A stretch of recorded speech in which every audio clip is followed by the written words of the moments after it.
Sound, camera, action. Bobby talkies कार्यक्रम में आज हम लेकर आए हैं एक आवाज फिल्म संसार की। वो आवाज जिसे आपने सुना है कई अलग अलग फिल्मी गानों में। ओ सैगा बिचो स्वैग सुनीता पारी क्यों आगे पीछे घूमे मेरे बढ़ के रेलगाड़ी। बच के रहना गड्डी टोगल मम्मी ने समझाई, बच के रहना गड्डी टोगल मम्मी ने समझाई। उनके गानों में मस्ती है, जोश है, उमंग है, तरंग है। बनो तेरा स्वैगर लागे सेक्सी, बनो तेरा इन गानों को सुनकर आप एक अलग ही दुनिया में पहुंच जाते हैं। थमे न रो रो के नैना मेरे तुम जो गए। ये हैं पार्श्व गायिका स्वाति शर्मा।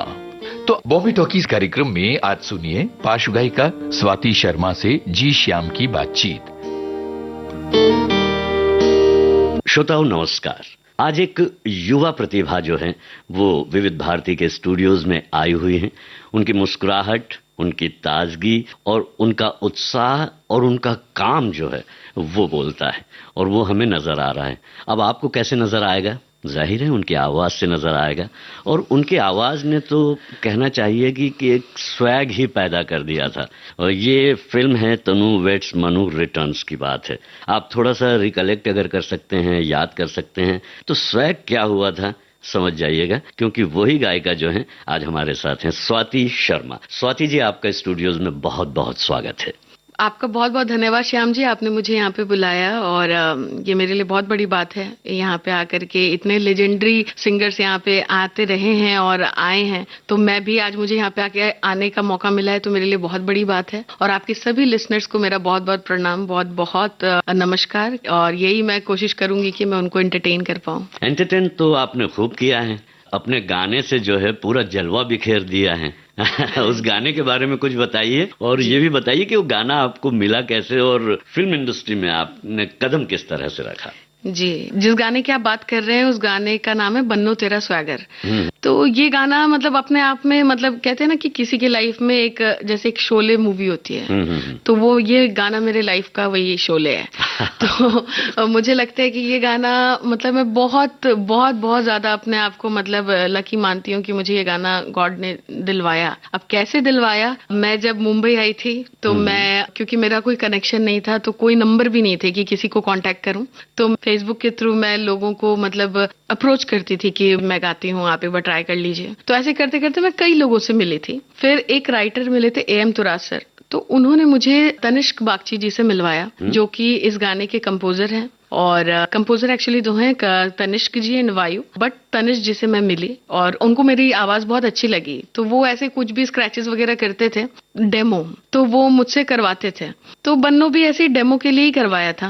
और आश्चर्य की बात यह है कि वो डेमो ही फाइनल हुआ। तो मतलब मैंने दोबारा इस गाने को नहीं गाया है कभी। जो डेमो गाया था वही वर्जन आप सुनते हैं। जो स्क्रैच और डेमो होते हैं उसमें से ही ये सेलेक्ट हुआ है। जी जी जी, किसी दूसरी गायिका से नहीं गवाकर आपसे गवाया जी जी, हाँ। और ये बहुत ही हिट हुआ। थोड़ा सा गुनगुना दीजिए पहले तो आप, क्योंकि यही गाना जो है हम अपने श्रोताओं को भी सुनाना चाहते हैं। गरम हवा दी उड़ी गुबारी, फैमिली दे हाथ निहारी, जुगनी दुगनी चमक चिंगारी, अरे मानसून से हल्की भारी, वार्निंग पब्लिक में जारी, आप संभालो जिम्मेदारी।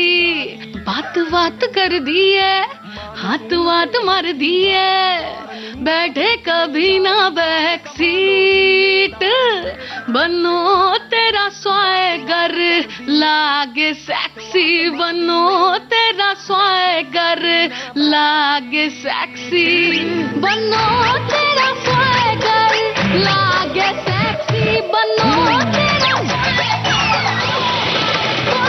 बनो तेरा स्वैगर लागे सेक्सी, बनो तेरा स्वैगर लागे सेक्सी, बनो तेरा स्वैगर सेक्सी, बनो तेरा स्वैगर।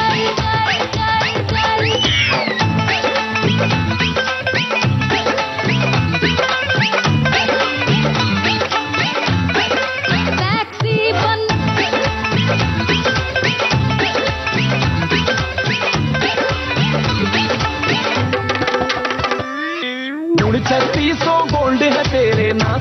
करना प्रॉपर, हाथ लगा दे जिस सब्जेक्ट पे उसमें निकले टॉपर।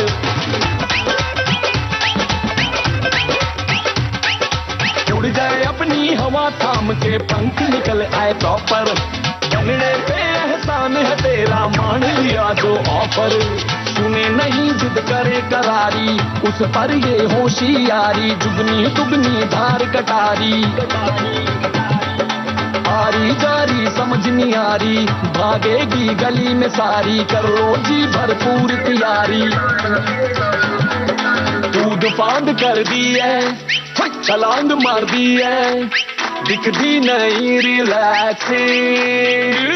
बनो तेरा स्वैगर लागे सेक्सी, बनो तेरा सेक्सी, बनो तेरा स्वैगर लागे सेक्सी, बनो तेरा स्वैगर लागे सेक्सी, बनो तेरा स्वैगर सेक्सी, बनो तेरा स्वैगर।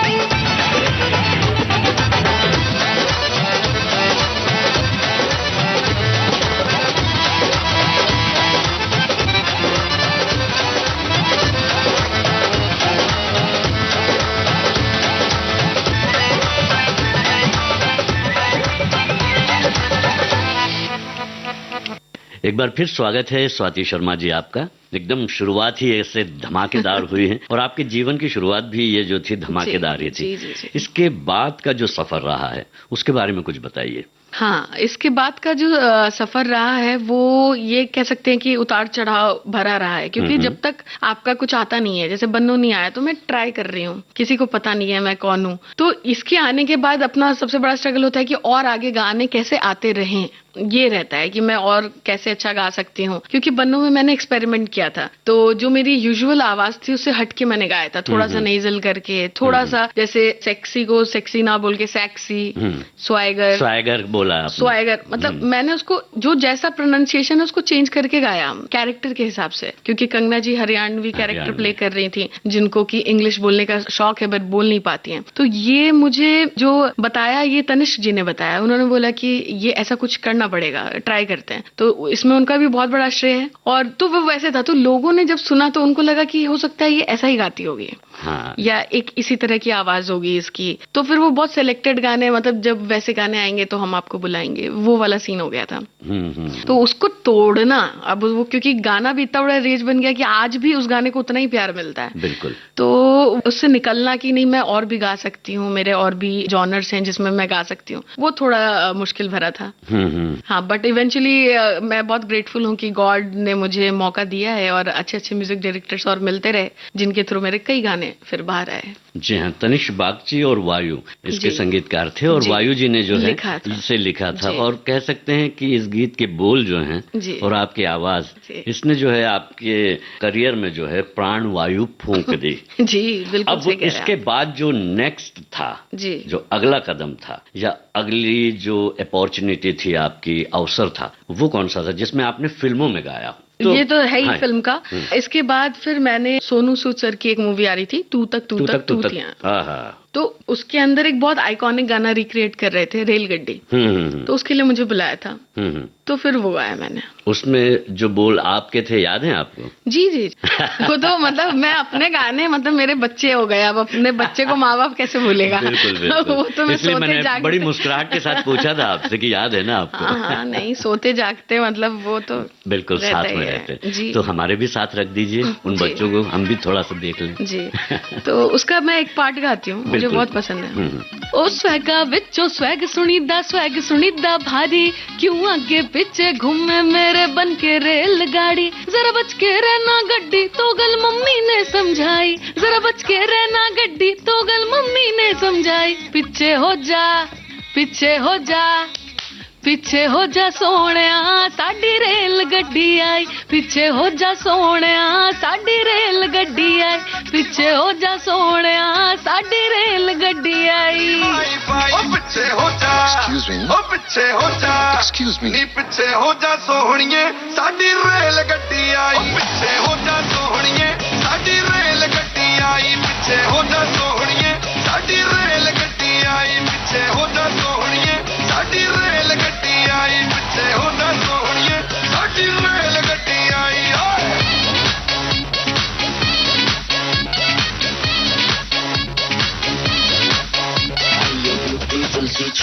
मेरी रेल में आके जुड़ जा। अरे भाग गया बेबी मुझको तेरा एक एक पुरजा जितने बोला है उतने मुड़ जा, जितने बोला है उतने मुड़ जा, क्योंकि मैं कट्टी दा इंजन मेरे चो बहुत ज्यादा ऊर्जा। कट्टी तेज कटे हौड़ी, कट्टी तेज कटे हौड़ी, तो तेरे नाते सोने मैं पादा एक बोली। पूरे मोगे टाउन च बेबी तू तो नंबर 1 है, तेरी मेरी क्लब जाने दी डील तो बिल्लो डन है।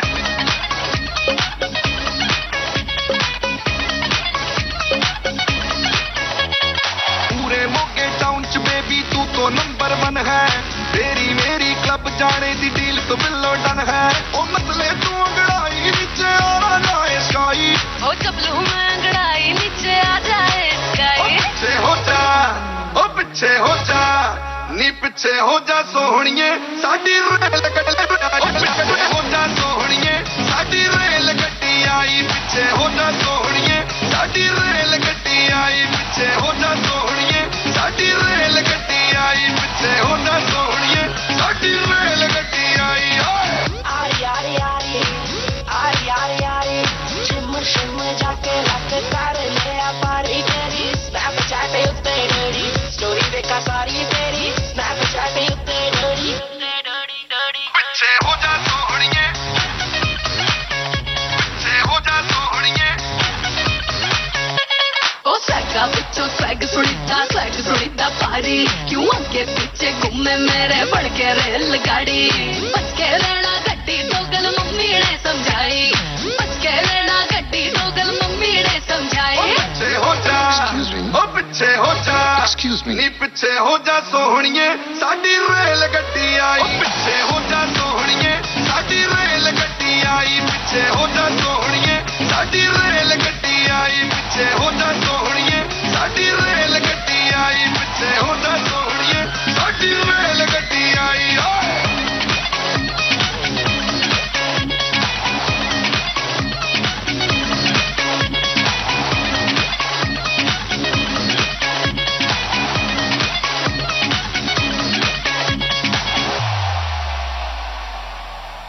जी हाँ, पीछे तो सोनिया नहीं हुई इस गाने से आगे बढ़ गई, है ना। तो चलिए हम आगे भी बढ़ेंगे, लेकिन अब हम थोड़ा सा पीछे चलते हैं। जी। जैसा कि आपने अपने गाने में गाया है, ये बताइए कि आपका संबंध भारत के किस स्टेट से है और आपकी जो परवरिश है वो किस तरह की रही है, पढ़ाई लिखाई, आपका बचपना, आपकी युवावस्था, अभी भी युवा ही हैं आप, और उसके पहले की जी जी संगीत से जुड़ाव बताइए। मेरा born and bought up Muzaffarpur Bihar का है, बट ऐसे मेरे 4 फादर्स राजस्थान से बिलोंग करते हैं। तो वही होता है कि मेरे डैड वगैरह सब बिहार शिफ्ट हो गए थे, तो मेरा बॉर्न एंड बॉट अप और पढ़ाई लिखाई सब उधर की है, और उधर से ही मैंने संगीत की शिक्षा भी ली। मेरे गुरुजी हैं पंकज महाराज जी, जो कि बहुत उनका बहुत नाम है और बहुत ज्ञाता है, बहुत जानते हैं। तो उन्होंने मुझे बहुत छोटी उम्र से, मतलब मैं रही होंगी 7 साल की 8 साल की, तब से वो मुझे सिखा रहे हैं और आज तक सिखा रहे हैं। तो उनसे मेरा सीखना स्टार्ट हुआ। तो इस तरीके से मेरी जर्नी वहां पे तो ऐसी सीखने में निकल गई, पढ़ाई करने में ऐसे। और उधर जब मैं धीरे धीरे जब बड़ी होने लगी, तो मतलब 12-13 साल की उम्र से फिर मैंने डिवोशनल एल्बम गाना स्टार्ट किया। तो जैसे भजन गाना स्टार्ट किया, जैसे साईं बाबा के, श्याम बाबा के और कृष्ण जी के, तो वो सब मैंने स्टार्ट किया। फिर इवेंचुअली मतलब धीरे धीरे जैसे जैसे मौका मिलता गया और आगे बढ़ती गई मैं। तो ये है, मतलब बड़े शॉर्ट में आप समझा रही है अपनी जर्नी। नहीं, हाँ मतलब ये है। और उसके बाद मेनली क्या होता है कि जब बिहार में थे तब तो ये था कि सीख रहे हैं लगातार, क्योंकि बहुत छोटे से स्टार्ट किया। तो मैं आपको ये बताती हूँ कि मैं मेरे पापा से पहले बहुत डरती थी बचपन में। अभी नहीं डरती हैं? नहीं अभी बहुत डरते हैं मैं उस टाइम पे ये रहता था ना कि अरे पापा आगे टीवी बंद करो, मतलब तो पापा भी ऐसे ही करते हैं, जब आप आती हैं टीवी बंद कर देते हैं? नहीं, अब डरते हैं ना। तो मतलब वो ये डरते हैं कि मतलब ये नहीं खाना, वो नहीं खाना, वो सब में थोड़ा हेल्थ लेकर करके, हाँ वो टीवी नहीं देखना। तो मुझे बोलेंगे एक काम करो बेटा, चलो मेरा घर है, मेरी टीवी है नहीं वो नहीं। तो उस टाइम में ये था कि मतलब थोड़ा एक हेजिटेशन था। तो मैंने अदनान सामी सर का गाना आया था तेरा चेहरा, तो वो उनका जो एल्बम था तो उसको मैं सुनती थी, तो मैं अपने दिमाग में मुझे लग रहा है मैं उनके आवाज को जैसे मिमिक नहीं कहते हैं, तो मैं उनकी आवाज निकाल रही हूँ। अब मैं 8 साल की मुझे लग रहा है, और तो मैं लड़की मुझे लग रहा है मैं उनकी आवाज में गा रही हूँ। तो मैं ऐसे बहुत सुनाती थी सबको कि देखो मैं ऐसे गा रही हूँ वैसे गा रही हूँ। तो एक दिन मैं मम्मी को सुना रही थी, तो मम्मी इनको अच्छा लगा, तो मम्मी ने दूसरे दिन पूरा एकदम ना वो कहते हैं षड्यंत्र, उन्होंने क्या किया, उन्होंने पापा को बोला कि चुपके से सुनना, ये गाती अच्छा है। तो मम्मी खाना बनाती थी, यूजुअली मैं वैसे ही गाना गा रही थी, उन्होंने बाहर की खिड़की से सुन लिया। मैं दूसरे दिन उठी तो दूसरे दिन मेरे घर में साउंड सिस्टम आ गया, लता जी की सीडीज आ गई और सोनू निगम सर के तेरा चेहरा तो पूरा एल्बम ही आ गया, वो सब आ गया। मैं बोली ये हुआ क्या अचानक? तो फिर पापा बोल रहे कि मैंने सुना है तुम अच्छा गाती हो, तो तुम अगर मेहनत करने के लिए तैयार हो तो मुझे कोई दिक्कत नहीं है, तुम इसी में आगे बढ़ो। वाह। अब मुझे लग रहा है ये क्या बोल रहे हैं, मेरे दिमाग में मैं कोई सिंगर नहीं बनना चाहती थी उस समय। हाँ। मुझे तो ये लग रहा है मैं तो मस्ती कर रही थी, ये क्यों सीरियस हो गए? तो मैं बोला ठीक है। तो अब वो एक जद्दोजहद थी कि पढ़ाई में भी अच्छी थी, तो पढ़ाई भी खराब नहीं होनी चाहिए, क्योंकि स्कूल में टीचर क्या बोलेंगे, ये तो फर्स्ट आती थी, अब इसका तो आ ही नहीं रहा। एक कंपटीशन रहता है ना दिमाग में, बिल्कुल वो भी था। और पापा कह रहे हैं तुम बस पास हो जाना, फेल भी होगी तो मुझे चलेगा, बट तुम ना म्यूजिक को एकदम मतलब सीरियस हो जाओ। क्या बात। तो ये बात समझने में मुझे टाइम लग गया था, लेकिन इवेंचुअली मुझे समझ में आ गया था, तो फिर इसीलिए मैं यहाँ पे आ गई। तो मतलब मेरे पापा मम्मी का बहुत श्रेय कि उन्होंने मतलब बहुत छोटे से उम्र से उन्होंने पहचान लिया और मुझे इसमें पुश किया आगे। पहचानते तो सभी माँ बाप हैं, लेकिन जिस तरह का समर्थन उन्होंने दिया और आपके भविष्य की जो योजना उनके दिमाग में थी और आपने उस योजना को कह लीजिए, उस कल्पना को, उस सपने को फलीभूत किया है, साकार किया है और जिस स्टेज तक पहुंची हैं आप, ये बड़ी बात है। आपके परिवार वालों को बिल्कुल पूरा श्रेय जाता है इसका। अच्छा, आपने बताया कि आप उस समय 12-13 वर्ष की जब थी, आप भजन गाया करती थी, संगीत से रुझान तो था ही, आप सीखने भी जाती ही थी, तो उनमें से किसी एक भजन के कुछ पंक्तियां यदि याद है आपको तो आप बताइए। हाँ, मैं एक्चुअली खाटू श्याम जी में बहुत बिलीव करती हूँ, राजस्थान में खाटू श्याम जी बहुत बहुत आस्था है मेरी उनमें, तो मैं उन्हीं का भजन आपको सुनाना चाहती हूँ, जो कि मेरा ही है। मतलब मैंने इसको गाया था, बहुत छोटी थी तब गाया था, तो मैं वो गाती हूँ आपकी।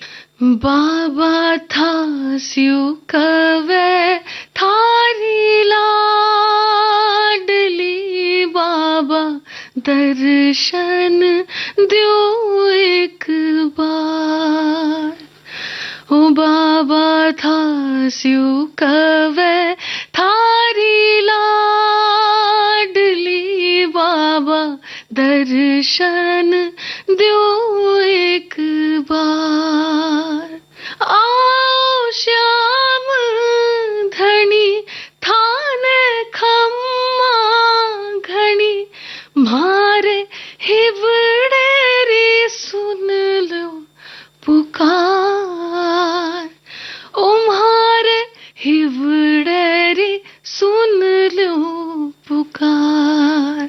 बहुत अच्छा, बहुत अच्छा, थैंक यू। क्या बात है। बिहार में आप पली बड़ी हैं, जन्म वहाँ हुआ है आपका, राजस्थान से बिलोंग करती हैं आप, महाराष्ट्र में रह रहे हैं आप, पेरिस तक का जो है सफर किया है, नेशनल इंटरनेशनल रूप से आप देखा जाए तो सार्वभौमिक जो संगीत की भाषा है और संगीत की जो जगह हैं, हर जगह पर संगीत होता है। आप अधिकांश से जुड़ी हुई हैं, अन्य भाषाओं में भी आपने गाया है? जी, अन्य भाषाओं में भी गाया है, तमिल, तेलुगु, कन्नड़, मराठी, गुजराती, राजस्थानी तो अभी आपको सुनाया ही।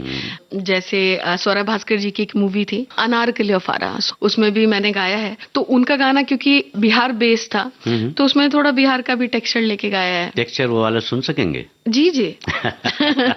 अब आप आए हैं तो निश्चित रूप से हम अपने श्रोताओं को गाने सुनवाएंगे आपकी आवाज में और एकदम लाइव। जी जी, मैं आपको उसकी 2 लाइनें सुनाती हूँ।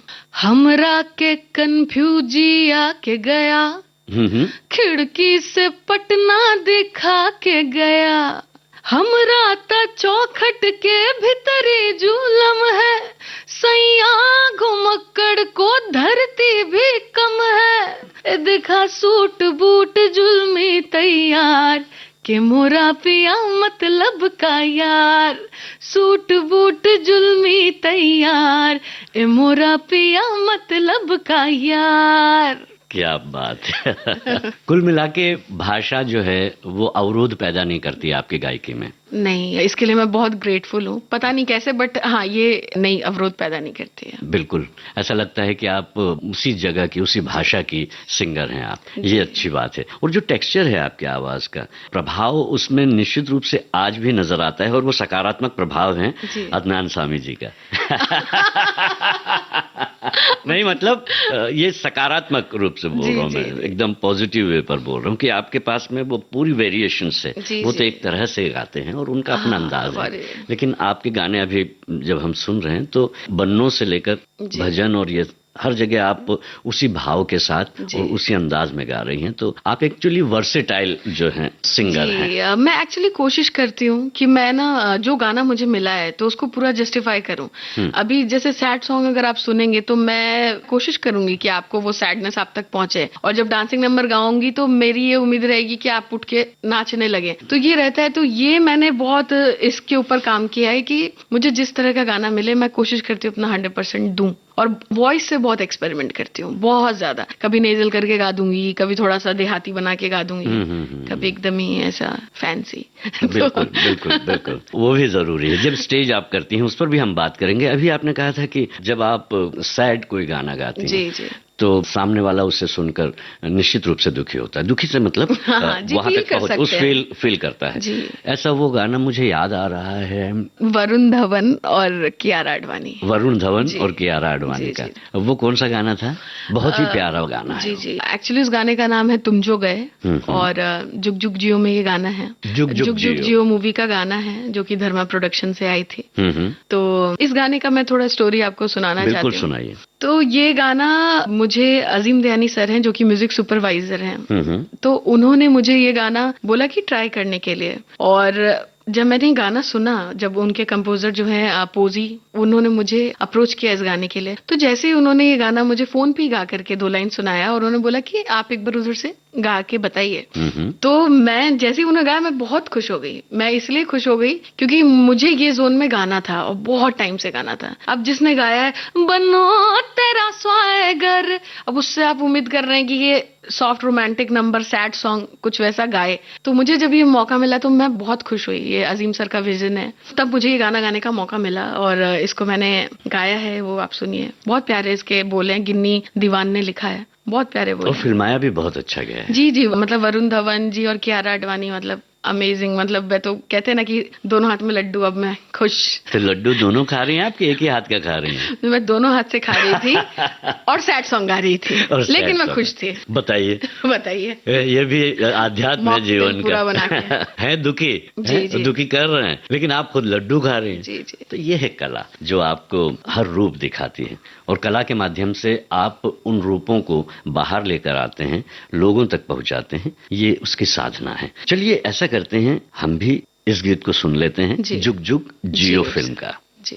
तन्हा घटा सा मन है ये प्यासा, आँखों से बहता टूटा सा तारा, थमे न रो रो के नैना मेरे तुम जो गए, थमे न रो रो के नैना मेरे तुम जो गए, थमे न रो रो के नैना मेरे तुम जो गए,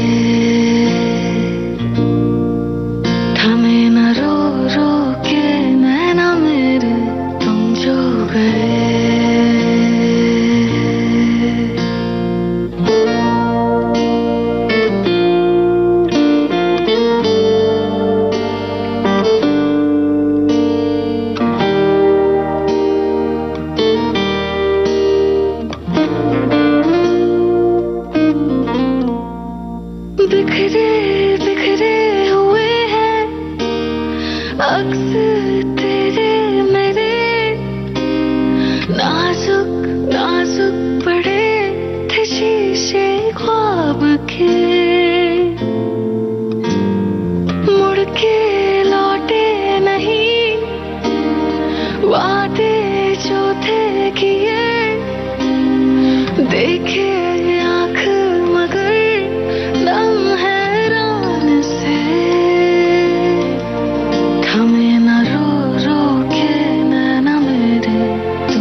बहुत सुंदर माहौल बना देती हैं आप।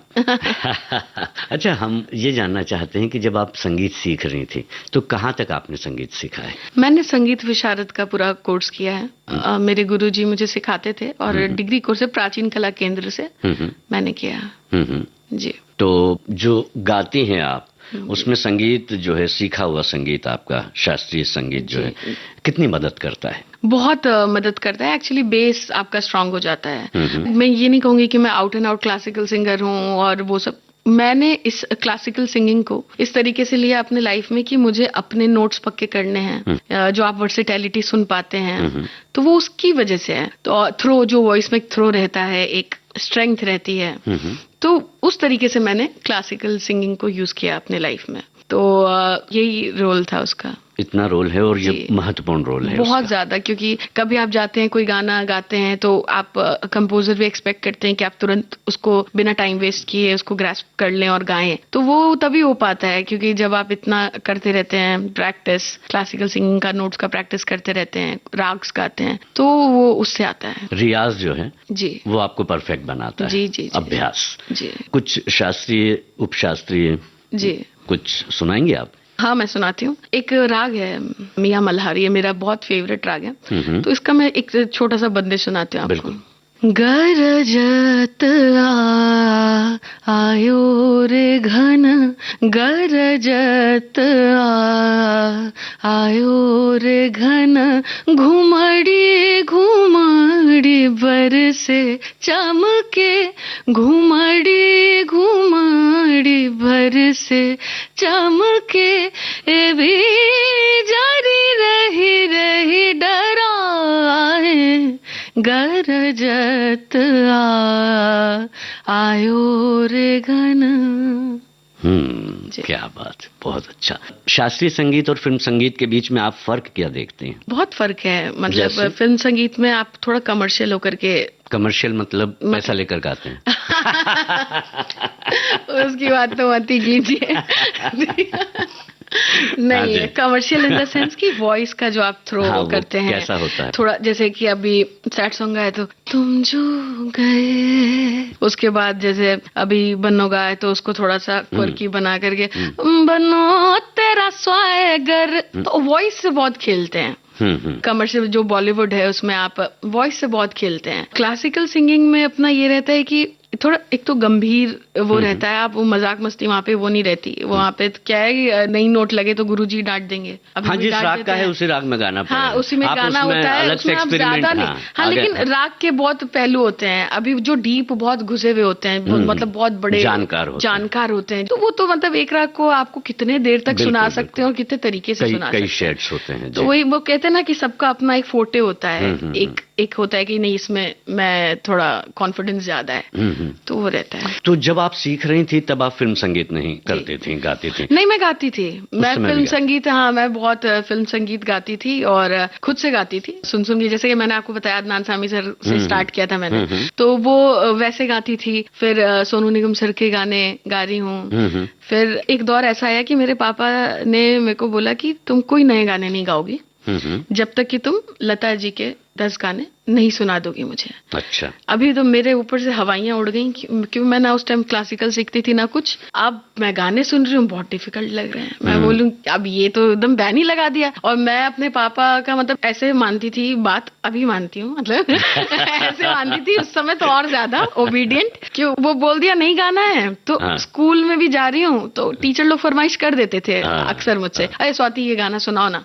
तो मैं बोल रही हूँ, एक बार बोला मुझे सुनाने के लिए, तो मैं बोल रही हूँ मेरे पापा ने मना किया है, मैं नया गाना नहीं गा सकती, तो मैं लता जी का ही गा सकती हूँ। तो बोले हाँ ठीक है, लता जी का सुना दो। तो अब वो बच्चे, उनको तो पता नहीं, मेरे उम्र के जो बच्चे हैं वो, क्योंकि मैं गाना भी गा रही हूँ तो वो पुराना गा रही हूँ, तो उनको तो वो ऐसे आश्चर्य, ये क्या गा रही है। और मैं इतने ओबीडियंट तरीके से गा रही हूँ कि कहीं पापा स्कूल ही तो नहीं है कि देख रहे हैं, पीछे तो नहीं खड़े हुए। हाँ, कि देख रहे हैं, अच्छा अब आओ घर बताऊंगा। सोनू निगम नहीं गाना। उस समय की नहीं, पहले तुम 10 गाने, उनको ये था। लेकिन अब मुझे ये लगता है कि क्यों बोला उन्होंने, क्योंकि आप देखिए लता जी का कोई भी गाना आप गाइए तो वो खुद ही, मेरे गुरुजी बोलते हैं कि कभी ऐसा हो कि रियाज ना कर पाओ तो उनका कोई गाना लेकर के गा लेना, तो वो समझना हो गया तुम्हारा प्रैक्टिस। ये बात तो सही है। लेकिन 2 नाम आपने बताए, एक अदनान सामी और सोनू निगम। जी। आप बचपन से ही जो है मेल सिंगर्स को गाती रही हैं, इसलिए पप्पा ने कहा। नहीं, मेल सिंगर्स को गाती रही हूँ। नहीं भैया, आप सही की बोल रहे हैं। आप अगर मेरे शो में आएंगे तो आपको मैक्सिमम गाने जो सुनाई देंगे वो मेल सिंगर्स के होते हैं। वो भी सुनेंगे हम यहाँ। वो इसलिए होते हैं, उसका एक रीजन है, वो इसलिए होते हैं कि बचपन में क्या होता है, आपने सुना, अब मैंने सुनिधि चौहान जी मुझे बहुत पसंद है, अभी श्रेया घोषाल हमने जी कहीं बहुत पढ़ा पसंद कि है। आपकी पसंदीदा जो गायिका है सुनिधि चौहान। तो मैं गाते गाते ना, आपको नहीं पता चलता, आप कब मिमिक करने लगते हैं। तो आप जब मिमिक करने लगते हैं तो आप अपनी आइडेंटिटी खो देते हैं। बिल्कुल। अभी मैं फीमेल होकर के मेल का वो गा रही हूँ, चलेगा, वो उसमें आप ये नहीं बोलेंगे अरे एकदम सोनू निगम की जैसी आवाज है। आप गाना गा रही हैं। मैं गाना गा रही हूँ, मैं वो कर रही हूँ। लेकिन अगर मैं फीमेल सिंगर को ज्यादा ऐसे पकड़ के गाती तो मैं उनकी तरह गाने लगती है, क्योंकि या फिर सिंगर्स सब जो है उम्मीद करते कि आप लता जी जैसा ही गाएं। हाँ, और मतलब सिंगर्स में क्वालिटी होती है। हाँ। वो मिमिक बहुत अच्छा करते हैं। हाँ। तो वो मिमिक करते हैं, तो वो एक कहीं ना कहीं इनबॉर्न टैलेंट बहुत सिंगर्स के अंदर होता है। तो वो मैंने देख लिया था कि अरे ये मैं कर रही हूँ गड़बड़, तो इसलिए मैंने फिर मेल सिंगर्स के गाने ज्यादा गाने स्टार्ट किए। चलिए, ये तो जस्टिफाई हो गया। अब लता जी की बात करते हैं। आपने बहुत सारे गाने याद कर लिए, 10 का तो था ही आपके पास में प्रस्ताव।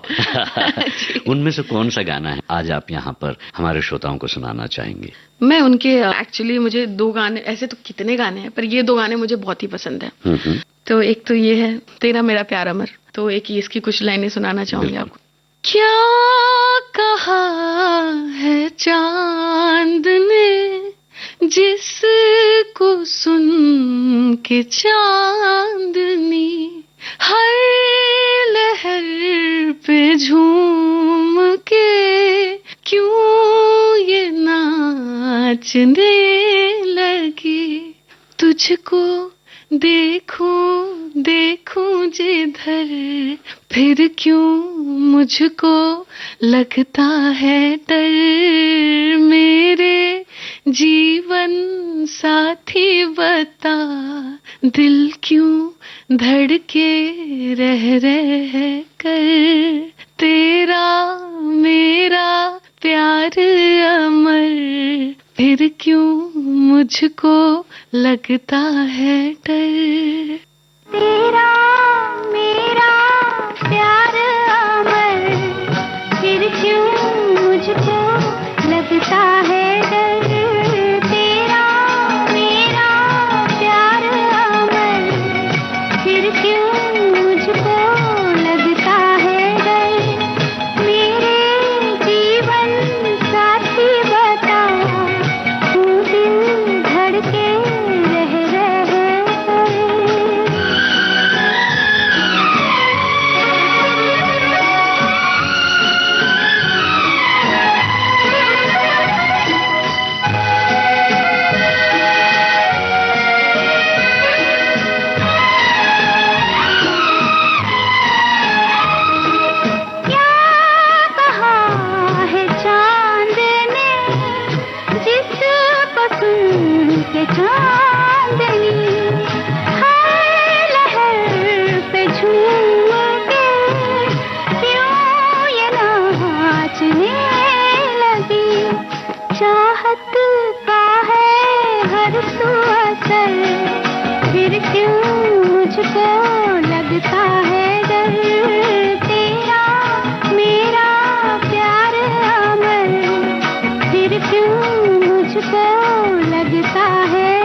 ना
वाह, ये बात आपने सही कही कि जो सिंगर्स होते हैं अधिकांश, जी जो टैलेंटेड होते हैं आपकी तरह, अरे वो मिमिक बड़ी आसानी से कर लेते हैं, है ना? जी तो आप जब मिमिक किसी भी सिंगर की करना चाहते हैं तो किस बात पर सबसे ज्यादा आपका मतलब ध्यान रहता है, गौर किस बात पर करते हैं आप? मैं तो देखिए मैं मस्ती बहुत करती हूँ, तो मैं ऐसे सोचती हूँ कि अगर कोई गाना कोई और सिंगर ने गाया होता तो कैसा गाते हैं, तो वो वैसे सोच के थोड़ा स्टाइल पकड़ के करती हूँ। तो क्या बताऊँ मैं आपको, अभी जैसे मैं कोई कोई गाना अगर आप लें, जैसे सुन रहा है ना तू गाना था, तो वो ऐसा है कि आपने सुना होगा बिल्कुल, कि मतलब सुन रहा है ना तू रो रहा हूँ मैं, सुन रहा है ना तू क्यों रो रहा हूँ मैं। अब इसको अगर उदित जी गाएंगे, देखिए मैं फर्स्ट टाइम कर रही हूँ, मैं कहीं कहीं किया ही नहीं है, अरे वाह, मतलब मैं फर्स्ट टाइम कहीं नहीं किया है, मतलब ऑल इंडिया रेडियो पे फर्स्ट टाइम मैं ट्राई विविध कर भारती रही हूँ। पर, क्या बात है। जी चलिए, तो अगर ये गाना उदित जी गाते यही 2 लाइन, तो कैसे गाते हैं? सुन रहा है ना तू रो रहा हूँ मैं, सुन रहा है ना तू क्यों रो रहा हूँ मैं। अरे वाह, क्या बात है। ये तो गजब कर दिया आपने। तो यही पहली बार किया है, लेकिन गजब का क्या है। कुछ और करेंगी आप ऐसा कुछ, इसी गाने को अगर कोई और गाना चाहे तो, या गा सके? एक्चुअली मैं बहुत, उदित जी बहुत आपकी मस्ती अच्छे से नजर आती है गायकी में। हाँ, वो उनको उदित जी को बहुत अच्छे से थोड़ा सा पकड़ा हुआ है।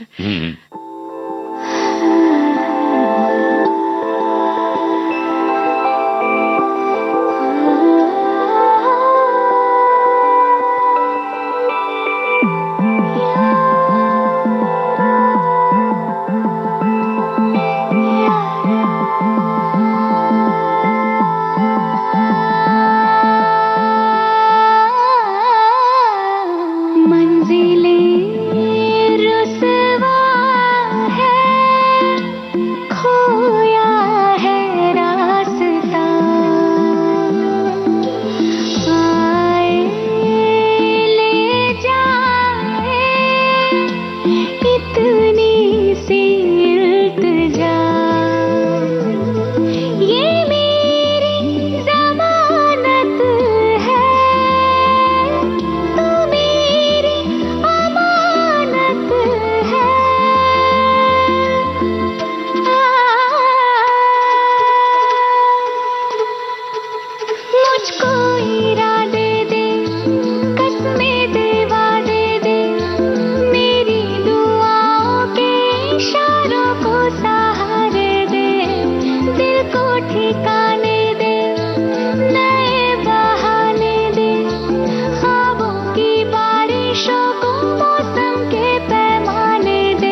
एक फीमेल सिंगर है शिल्पा राव जी, तो वो मुझे बहुत पसंद है। तो ऐसी बात करते करते कि ट्राई किया, तो मुझे सबने बोला कि अरे लग रहा है हल्का उनके जैसा। तो उनका अगर कोई गाना गाऊंगी तो हमें तो लूट लिया मिलके हुस्न वालों ने, बहुत ही तंग किया अब तक इन ख्यालों ने। ऐसे गाते हैं। और उनकी मेरी आवाज थोड़ी आसपास की भी, क्योंकि उनकी आवाज में बेस बहुत है, मेरी आवाज में बेस है थोड़ा कम है, तो इसलिए वो इजीली आ जाता है। तो इसलिए ये चीजों का ध्यान रखना पड़ता है जी कमर्शियल होने के लिए, बहुत ज्यादा। तो अब जो है आप अपनी पसंद से हमारे श्रोताओं को जो रिकॉर्डेड वर्जन है किसी गाने का, वो कौन सा सुनवाना चाहेंगे जो आपकी पसंद का है और आपका अपना है? अच्छा, मेरा अपना है। मैं आपको ना एक गाना अभी मैंने गाया था, धर्मा प्रोडक्शन के लिए गाया था, तितर बितर नाम है उसका। मीनाक्षी सुंदरेश्वर एक मूवी आई थी, सनाया मल्होत्रा है उसमें और अभिमन्यु करके हैं, वो हैं उसमें। तो उनका वो एक गाना है, उसमें मैंने बहुत एक्सपेरिमेंट किया है। मतलब जब वो गाना आया तो मेरे पापा पूछ रहे हैं इसमें तुम्हारी आवाज कहाँ है? अच्छा। मैं बोल रही अरे ओपन ही तो हो रही है, और वो बोल रहे हैं, फिर उन्हें बोला बेटा इतना एक्सपेरिमेंट भी नहीं कि खुद ही नहीं पहचान पाओ। तो वो मैं आपको थोड़ा सा गा के सुनाती हूँ। बिल्कुल सुनाइए। दिल कमीना कभी हाँ कमीना, कभी हाँ कभी ना, कभी ना। खोला मैंने टिंडर, सुंदर लगा था वो, निकला ओल्डर। सोचा मैंने दिल से यंगर होगा, मगर निकला ओल्डर। तितर बितर तितर बितर तितर बितर, दिल मेरा लवा मिटर, फनी भसड़ स्वीट बिटर ट्रेजेडिया। ऐसे करके है ये गाना। तो वो एकदम भारी से स्टार्ट होता है, फिर वैसे जाता है। तो ये देखा है हमने जी।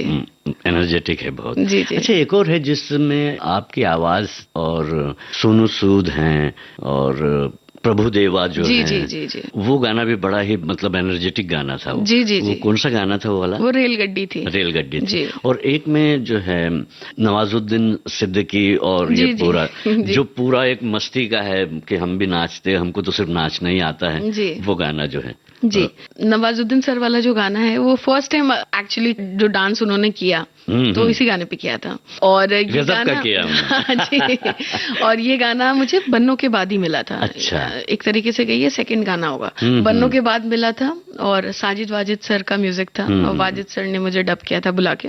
तो उन्होंने बोला था बेटा बन्नों जैसा गाया है वैसा ही चाहिए, और एक पार्ट मेरा है उसमें, तो वो पार्ट मैं आपको सुनाती हूँ। उड़ता उड़ता मोर मेरी गली विच आ गया, लगता था नाड़ी पर डांस सिखा गया।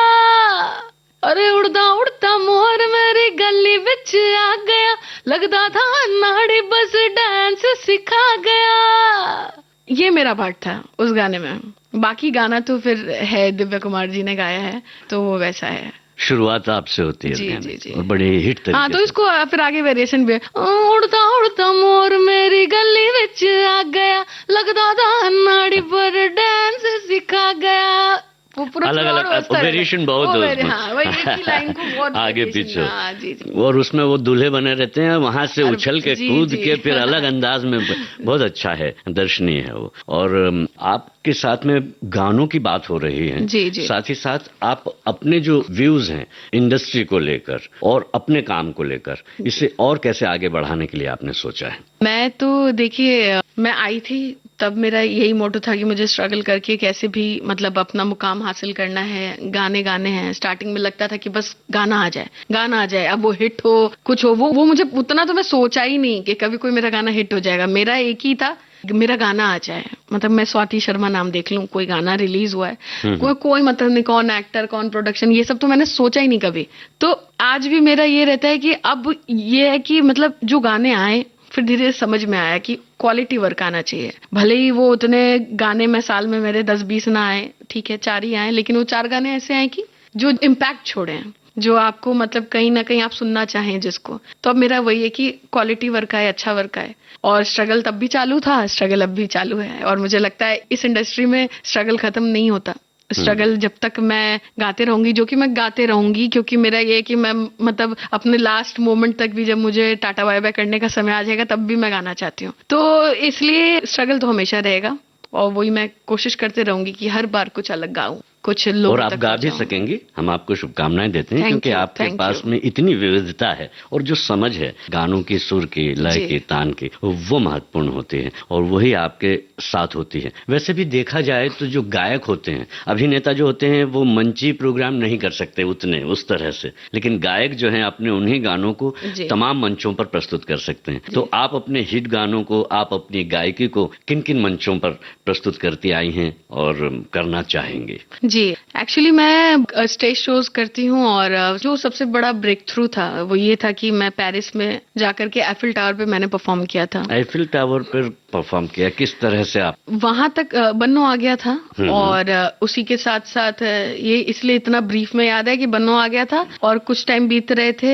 तब अचानक से मेरे एक्चुअली डैड को अप्रोच किया। एक पीआर एजेंसी थी, मुझे एग्जैक्टली याद भी नहीं है कि किसने अप्रोच किया, क्या किया, लेकिन मेरे पापा को अप्रोच किया और उन्होंने बोला कि हम चाहते हैं कि एफिल टावर पे फैशन शो हो रहा है, तो उसमें 40-45 मिनट्स का सेट होगा, तो स्वाति गा देगी। तो पापा बोले हाँ ठीक है। और तो मेरे को बोला पापा ने कि है ना, अरे बहुत बड़ी अपॉर्चुनिटी है ये वो। तो मैंने बोला ठीक है। मैं तो बहुत डर के मारे हालत खराब थी, सही बताऊं तो आपको। और जब परफॉर्म करती हैं आप तो फिर सबके सब डरने लगते हैं आपसे। ये एक्चुअली ये है, मैं स्टेज पे जब आज भी, या अगर कल मेरा शो है, अगर आप मेरे साथ हैं तो आप तो घबरा जाएंगे। अगर आप ऑर्गेनाइजर, आप बोलेंगे भाई ये इतना डर रही है, मैं किसको बुक कर लिया, ये कैसे स्टेज पे गाएगी। लेकिन जब मैं जैसे ही स्टेज पे पहुंचती हूँ, हाथ में माइक आ जाता है मेरे, तो मुझे लगता है हथियार आ गया मेरे पास। तो फिर वो अलग स्वाति होती है। डर के आगे जीत है, वही आपकी जीत हमेशा सुनिश्चित होती है। डर के आगे जीत है, और वो डरना जरूरी है। वो आपको ग्राउंडेड रखता है। सोनू निगम सर भी कहते हैं कि वो जब डर ना लगे तब डर जाओ कि डर क्यों नहीं लग रहा है भाई। ये अब ओवर कॉन्फिडेंस तो नहीं आ गया, नहीं तो थोड़ा नर्वसनेस होना जरूरी है।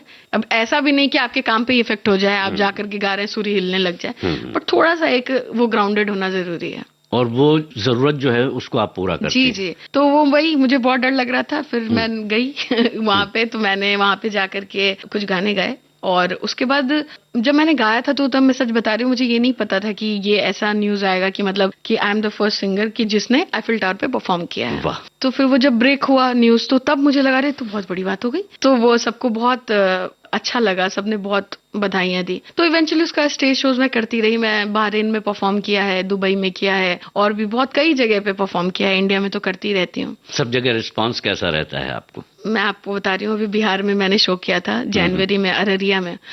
गवर्नमेंट शो था और बहुत अच्छा शो हुआ, बहुत अच्छा शो हुआ। मतलब इवेंचुअली एनर्जी इस लेवल पे पहुंच गई थी कि मतलब क्रेजी हो गए थे लोग। मतलब वो इतने ठंड में उन्होंने अपना स्वेटर खोल के ऐसे घुमाना ऐसे स्टार्ट किया, वो प्लास्टिक का चेयर होता है वो उछलना स्टार्ट किया। तो वो सब देख करके ऐसा लगता है कि मतलब ठीक है, कुछ सही आप कर रहे हैं, प्रभाव पड़ रहा है। हाँ। हमारे गाने के जोश का प्रभाव जो है वो दर्शकों पर, श्रोताओं पर पड़ रहा है। क्या बात है। मतलब जो मुझे बुक करते हैं ना, उनसे ज्यादा मुझे टेंशन रहती है। ये कि सबको पता नहीं है बात, लेकिन जो मेरे साथ रहते हैं, जो मेरे साथ रहते हैं, वो बोलते हैं तुमको क्या है, तुम गा करके आ जाना, तुम अपना अच्छे से गाना हो गया, आप कोई इंजॉय मतलब उतना करना है, नहीं नाचेगा तो तुम क्या कर लोगे, तुम तो अपना जैसे करते हो वैसे ही करना, तुम वो क्यों सोच रहे हो, तुम्हारा पार्ट नहीं है सोचने का। मैं बोले अरे मैं गाऊंगी, डांस कैसे नहीं करेंगे? नहीं करेंगे क्या? कैसे नहीं करेंगे? डांस तो करना पड़ेगा। डांस तो जब वो आ जाते हैं क्राउड, तब मुझे सुकून मिलता है, संतुष्टि मिलती है कि मैंने सही गाया है। अच्छा, ये एक और खबर है आपसे जुड़े। आप हैं उम्र में इतनी ज्यादा नहीं, लेकिन आपकी जो उपलब्धियां हैं वो बढ़ती जा रही हैं। एफिल टावर, दादा साहब फाल्के जो अवार्ड है, उसके बारे में बताइए कुछ। वो अगेन मैं बहुत ग्रेटफुल हूँ उस चीज के लिए। मुझे जो भी मैंने बन्नों से लेकर के, जैसे मैंने आपको सुनाया स्वरा भास्कर जी का गाना, वो सब जो गाया था, जैसा कि आपने बोला कि आप वर्सेटाइल हैं, आप डिफरेंट में कोशिश करती हैं, तो उसी पहलू को ध्यान में रखते हुए वर्सेटिलिटी के ऊपर मुझे वो पुरस्कार मिला था। और मतलब बहुत बड़ी बात है, बहुत बड़ा अचीवमेंट है, उसको मैं मानूंगी और बहुत खुशी के साथ मैंने उसको एक्सेप्ट किया था और बहुत ग्रेटफुल हूँ उसके लिए। ये 2021 की बात है। जी। तो इसी तरह की जो है उपलब्धियां आपके साथ जुड़ती चली जाएं, बस आप अच्छा बहुत अच्छा गाती चले जाएं। जो आपने मन में सोचा हुआ है, वो तमाम बातें जो हैं, जो आपके सपने हैं, वो एकदम हकीकत बनके आपके हथेली पर उतर आए, ऐसी हम शुभकामनाएं देते हैं। और आने वाले दिनों में आप अच्छा करेंगे और फिर जो है विविध भारती के हमारे श्रोताओं से भी मुलाकात करेंगे अपने अच्छे काम के साथ में। जाने से पहले मैं चाहूंगा कि एक अपनी पसंद का कोई गाना आप गाइए, जिससे हम भी सुने और उसके साथ हम आपसे इजाजत लें।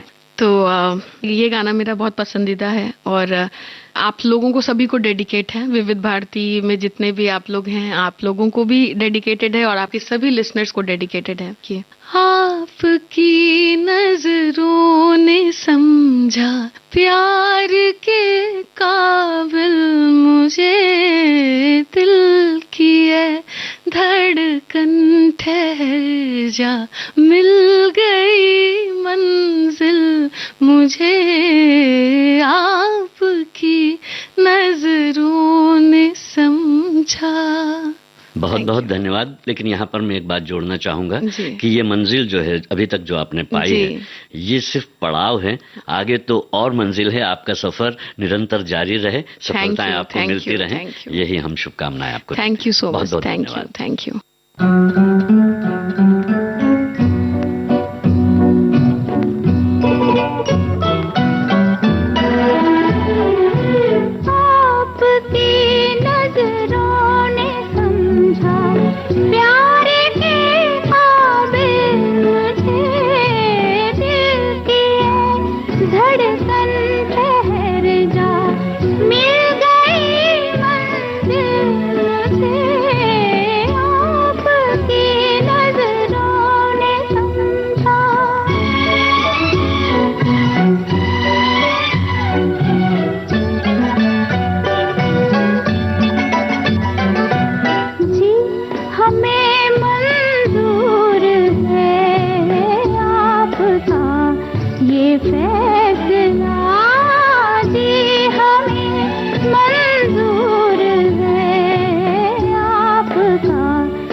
अभी आप सुन रहे थे पार्श्व गायिका स्वाति शर्मा से जी श्याम की बातचीत। रिकॉर्डिंग इंजीनियर भावना सिंदल, प्रस्तुतकर्ता जुबैर खान।